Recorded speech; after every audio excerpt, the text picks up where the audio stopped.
15 araw na lang, Pasko na. Tila dinala sa South Cotabato ang iba't ibang festival sa Pilipinas at ibinida sa mga Christmas display. Tunghayan sa report ni Von Aquino. Literal na festive ang Christmas display sa bayan ng Santo Niño, South Cotabato dahil tampok ang mga piyesta ng Pilipinas.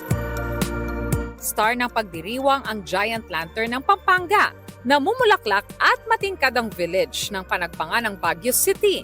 Makulay na display, tatak pahiyas ng Quezon.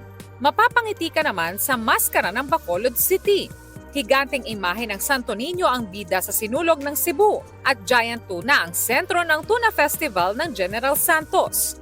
Ang mga booth na yan, bahagi ng kanilang light as structure display na sabay-sabay binuksan at layong ipakilala rin ang mayamang kultura ng iba't ibang lugar sa bansa.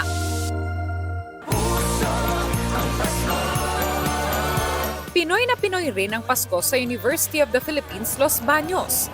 Made of abaka ang kanilang Belen. Tampok din sa selebrasyon ng Abaka Textile Fashion Show, gawa mula sa variety ng abaka na dinevelop mismo ng UPLB.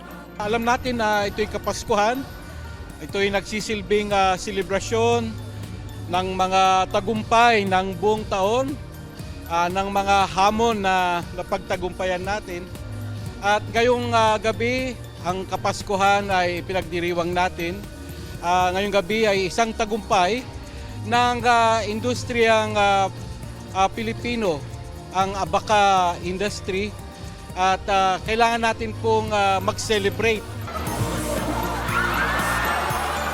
Napuno naman ang pampaskong pailaw ang Oblation Park at paligid ng campus.